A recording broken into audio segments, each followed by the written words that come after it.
warahmatullahi wabarakatuh. Kembali lagi bersama saya Indra Permana SPD. Baik adik-adik semuanya, pada kesempatan kali ini kita akan membahas asam basa ya di pelajaran kelas 11 semester 2. Baik, kita langsung mulai saja. Yang pertama yang akan kita bahas adalah pengertian asam basa.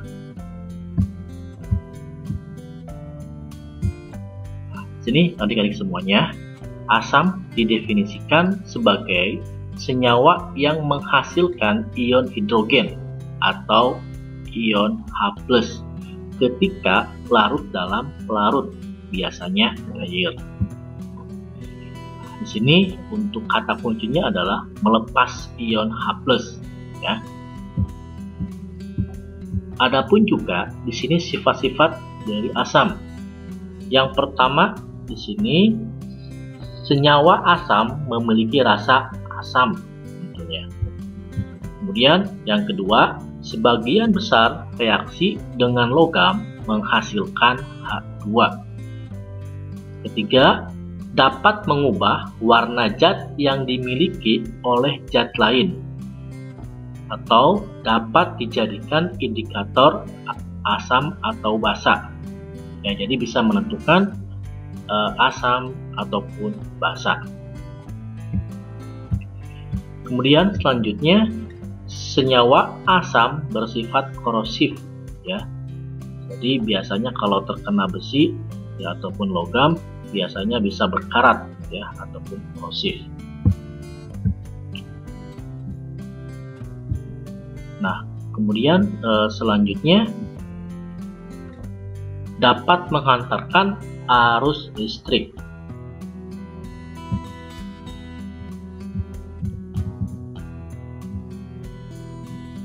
Nah, di sini tentunya menghasilkan ion H+ dalam air ya, yang tadinya H2O maka bereaksi menjadi H+ plus OH-. Kemudian yang ketujuh, merubah warna kertas indikator biru menjadi merah ya. Jadi indikatornya ini yang tadinya biru ya, ketika dimasukkan ke dalam asam ya maka akan menjadi merah. Jadi kertas rakus ini tadi semuanya biru semuanya, ketika dicelupkan ke dalam larutan asam maka akan menjadi merah ya. Oke, selanjutnya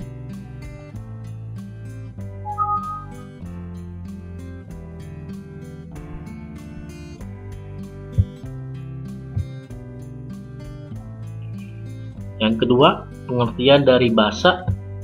Nah, basa didefinisikan sebagai senyawa yang menghasilkan ion hidroksida atau ion OH- ketika larut dalam pelarut air. Kata kuncinya adik-adik semuanya, jadi dia melepaskan ion OH-. Ya, ingat, melepaskan ion OH-. Sedangkan tadi asam melepaskan ion H+.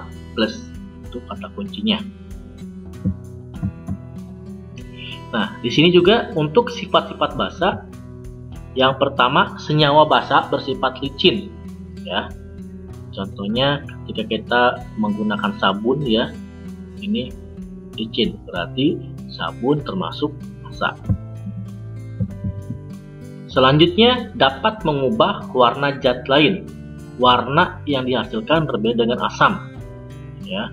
Kemudian yang ketiga, menetralkan sifat asam. Jadi kalau misalkan kita punya penyakit MAH, nah ternyata di dalam lambung kita ketika asupan makanan kita kurang maka akan menghasilkan zat asam. Nah, biasanya kalau orang yang mempunyai penyakit MAH, dia akan mengkonsumsi obat-obatan ya seperti Promah, Milanta dan sebagainya. Nah, sehingga ketika masuk ke dalam lambung ya, zat asam itu akan dinetralisir ya, karena mengandung Milanta ataupun Promah mengandung basa sehingga menjadi netral.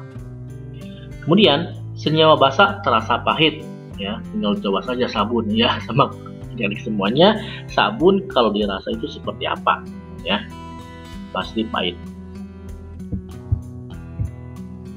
Kemudian menghasilkan ion OH- di dalam air, ya. Tadi asamnya menghasilkan ion H+ dalam air. Kemudian senyawa basa bersifat merusak kulit, ya, atau kaustik, ya, seperti NaOH, ya. Kalau misalkan ataupun KOH itu kalau terkena kulit terus-menerus itu bisa merusak kulit. Kemudian yang ketujuh di sini merubah warna kertas indikator merah menjadi biru. Nah, jadi di sini kebalikannya, ya. Jadi ketika indikator lakmus merah kemudian dicelupkan, dia akan menjadi biru, ya. Berarti ini termasuknya adalah basa.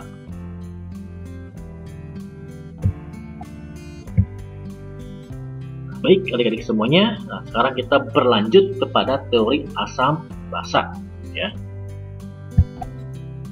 Nah, di sini perkembangan teori asam dan basa. Asam dan basa ini memiliki 3 teori, ya. Yang pertama adalah teori dari Arrhenius, kemudian yang kedua Frosten-Lowry, kemudian yang terakhir, yang ketiga Lewis. Baik, sekarang kita akan bahas satu persatu, ya, adik-adik semuanya. Teori asam basa menurut Arrhenius, ya, asam ini pengertiannya adalah zat yang jika dilarutkan ke dalam air akan menghasilkan ion H+. Ya. Jadi kata kuncinya sini, ya, kata kuncinya adalah menghasilkan ion H+. Oke, sebentar saya tandai.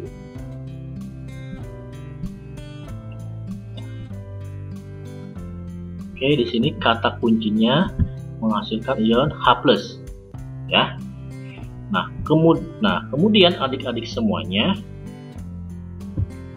nah di sini adalah contohnya, ya, contohnya. Misalkan asam fluorida. Nah, asam fluorida, ya, ketika dia terurai atau bereaksi di dalam air, ya, HF ini, ya, maka dia akan menghasilkan ion H+. Nah, ini dia, ya, dia akan menghasilkan ion H+. Kemudian HBr, asam bromida. Nah, asam bromida juga sama adik-adik semuanya.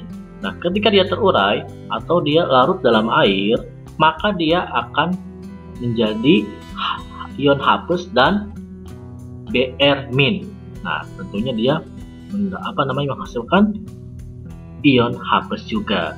Ya, sama semuanya di sini pasti akan menghasilkan ion H+ semuanya, ya. Oke, dan seterusnya. Ya. Jadi kesimpulannya perlu diingat, ya, untuk teori asam basa Arrhenius, ya, khususnya asam ini ciri-cirinya dia menghasilkan, ya, ion H+, ya, ion H+ ini. Oke, kita lanjut.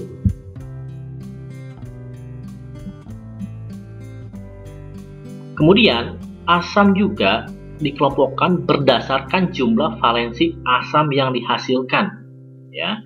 Ada 3. Yang pertama asam monoprotik. Nah, ya, asam monoprotik ini asam yang hanya menghasilkan sebuah ion H+.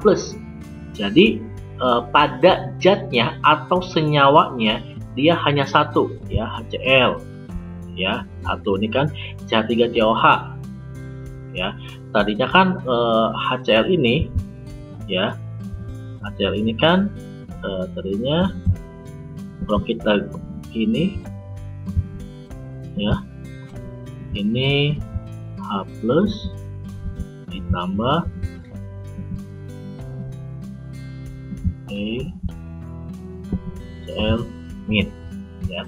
Nah, dia menghasilkan H+. CH3COH juga sama, ya. CH3 dia akan terurai menjadi CH3CO- ditambah H+, ya. Jadi dia menghasilkan ion H+ juga. Oke. Jadi hanya satu, ya. Kalau monoprotik hanya satu ion H+. Kemudian yang kedua asam diprotik. Nah, asam diprotik ini asam yang menghasilkan 2 ion H+ setiap molekulnya ataupun senyawa atau zatnya. Nah, Ini H2SO4. Nah, ini ada 2 ya, ada 2 semuanya. Oke, juga ada 2. Oke, contoh misalkan ya untuk H2-nya misalkan H2 ya, H2 berarti di sini H+. Ditambah, maaf agak lama kalau tidak menggunakan pen tablet,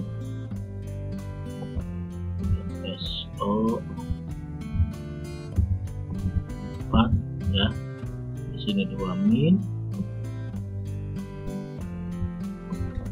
Nah, kemudian supaya penyeimbang dikasih 2. Oke, ya 2 itu jadinya ya, 2. Oke, jadi dia menghasilkan 2 ion H plusnya. Oke, lanjut. Kemudian asam poliprotik. Nah, asam poliprotik ini dia menghasilkan lebih dari 2 ion, dia bisa 3 ataupun 4. Nah, ini contohnya adik-adik semuanya, H3PO4 ya, sama ketika kita uraikan dia menjadi H+. Oke, ini maaf kalau jelek karena tidak menggunakan pen tablet.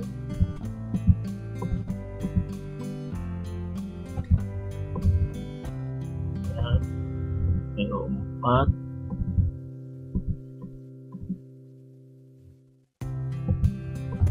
oke, di sini untuk penyeimbang karena PO4 3 min, di sini 3. Oke, tadi yang masukkan 3 ya, H+. Oke, lanjut ya, gampang ya. Ataupun juga kalau tidak usah diuraikan sudah ketahuan kan di sininya. H3 berarti H2 menghasilkan 2, kalau 1 berarti menghasilkan 1. Oke, lanjut. Kemudian selanjutnya basa ya. Basa adalah senyawa yang di dalam air melepaskan ion H+ ya. Jadi kata kuncinya melepaskan ion H+ ya. Melepaskan ion melepaskan ion OH-. Oke, dan ion OH-. Nanti kalau asam itu melepaskan ion H+, sedangkan basanya kata kuncinya melepaskan ion OH-. Nah, adapun contohnya di sini misalkan NaOH, natrium hidroksida ya, ketika terurai atau larut dalam air ya, dia akan menghasilkan Na+ tambah OH- ya. Nah, dia akan menghasilkan OH-. Ini berarti ini termasuk basa. Ataupun juga KOH, kalium hidroksida. Nah, ketika dia terurai atau bereaksi dalam air, maka dia akan menjadi K+ ditambah OH-. Nah, ini kita ketemu OH- juga kan ya. Biasanya juga ada ini OH-, OH-. Berarti kalau semua senyawa ketika dalam air melepaskan OH-, namanya adalah basa ya, ini dia. Oke, lanjut. Nah, di sini adapun kelemahan teori Arrhenius adik-adik semuanya. Jadi kelemahan reaksi teori Arrhenius ini ada beberapa senyawa ya, contohnya NH3. Nah, dia tidak dapat menjelaskan mengapa NH3 bersifat basa ya, meskipun tidak memiliki ion OH- ya. Oke, lanjut. Teori yang kedua adalah teori asam basa Bronsted-Lowry ya. Nah, pengertiannya untuk asamnya sendiri di sini spesies yang berperan sebagai donor proton ya. Jadi kuncinya adalah donor proton atau H+ ya, atau kata lainnya pemberi H+. Di sini ya, jadi ketika ya setelah melepaskan satu proton, suatu asam akan membentuk spesies yang disebut basa konjugasi. Nanti untuk lebih jelasnya akan ada contohnya ya. Di sini contohnya misalkan ya HCl, kemudian dia bereaksi. Nah, ini proton ya, protonnya H+, kemudian basa konjugasinya Cl-. Nanti untuk lebih jelasnya akan saya jelaskan ada contoh reaksinya. Nah, kemudian yang kedua ya, dari teori Bronston-Lowry ini yang bahasanya adalah spesies yang berperan sebagai akseptor proton ya. Kuncinya adalah akseptor proton ya, atau penerima H+ ya, sama saja. Nah, setelah menerima satu proton, suatu basa akan membentuk spesies yang disebut dengan asam konjugasi. Oke. Baik, perhatikan pada persamaan yang terpampang di layar. Di sini ada reaksi antara HCl asam klorida dengan H2O air menjadi ion H3O+ atau ion hidronium plus ion Cl-. Perhatikan kalau kita lihat spesies H2O di kiri berubah menjadi H3O+ di kanan. Ini berarti ada pendonoran H+ dari HCl kepada H2O. Bisa dilihat semula H2O menerima H+ dari HCl sehingga ini menjadi H3O+. Sedangkan di sisi kanan perhatikan ada Cl-. Ini Cl- berasal dari HCl yang telah kehilangan H+. Dengan demikian HCl berlaku sebagai asam karena telah mendonorkan proton, dan H2O berlaku sebagai basa karena telah menerima proton. Baik, seandainya reaksi ini dibalik sebagai reaksi kesetimbangan yang mengarah ke kiri, kita lihat H3O+ akan bertindak sebaliknya. Karena apa? Dia akan memberikan proton kepada Cl- menjadi HCl di sini. Sehingga kalau reaksi ini dibalik dari kanan, di mana kanan ini adalah reaktannya, maka H3O+ ini adalah asam dan Cl- adalah basa. Antara asam dan basa di sisi kiri dan sisi kanan tanda panah ini kita hubungkan. Maka inilah pasangan asam basa konjugasi.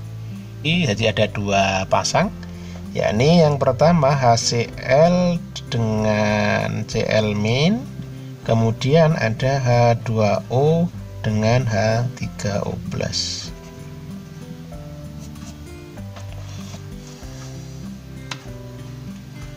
Perhatikan pula, setiap pasangan asam basa konjugasi selalu hanya selisihnya 1 H+. Lihat HCl dengan Cl-, H2O dengan H3O+. Nah, kemudian yang ketiga adalah teori asam basa Lewis. Ya. Untuk teori asam basa Lewis, adik-adik semuanya, nah, adapun pengertian asamnya, ya. Jadi masing-masing teori ini berbeda pengertian asamnya, ya. Nah, sekarang yang terakhir adalah menurut Lewis. Nah, di sini menurut Lewis, asam adalah senyawa yang menerima pasangan elektron, ya, bebas. Jadi ininya kata kuncinya adalah menerima pasangan elektron bebas, ya. Nah, sedangkan untuk basanya adalah pemberi, ya, memberi pasangan elektron bebas. Oke, awas ya, jangan sampai tertukar. Nah, di sini contohnya, ya, NH3 dengan BF3, ya. NH3 di sini adik-adik semuanya, ya, NH3. Ya, masih ingat ya ikatan kovalen, ya, kovalen waktu kelas 10. Nah, di sini untuk H sendiri dia memiliki golongan 1, berarti dia memiliki jumlah atom, nomor atom 1, ya, ataupun juga elektron valensinya 1. Nah, ini N, ya, dia mempunyai nomor atom 7, berarti elektron valensinya 5. Jadi si N ini dia memberikan atau berikatan dengan H1, dengan H yang ini 1, dengan H ini 1, berarti sisanya 2 ya. Nah kemudian B ini juga, B juga sama ya.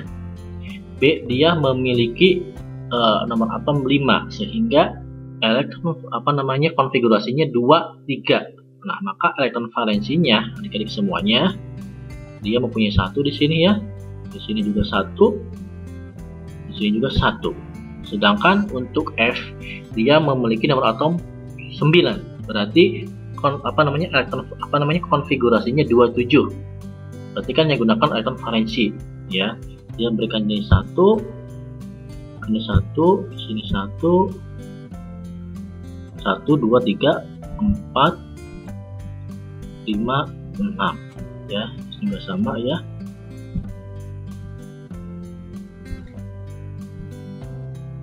Nah, oke, 6. Ini juga berikan ke sini 1 ya, berkaitan dengan B. Kemudian dia sisanya adalah 6. Oke.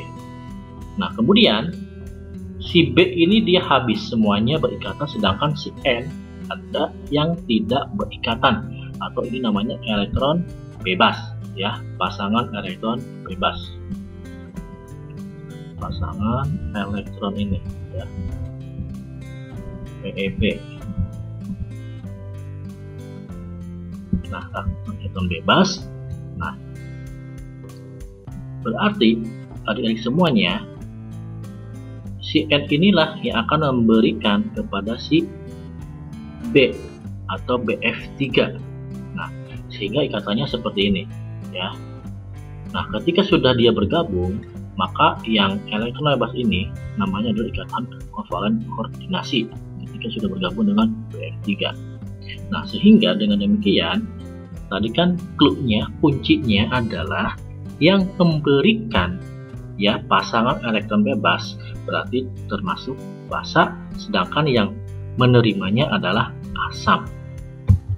Nah, jadi asam Lewisnya adalah BF3 ya, sedangkan basanya adalah NH3. Nah, baik adik-adik semuanya, untuk lebih jelasnya nanti saya akan memberikan contoh ya, contoh soalnya ataupun latihannya, sehingga nanti adik-adik lebih tampil dan lebih paham materi tentang konsep ya, teori-teori dari asam basa ini. Baik, terima kasih dari saya, semoga bermanfaat. Akhirul kalam, wassalamualaikum warahmatullahi wabarakatuh.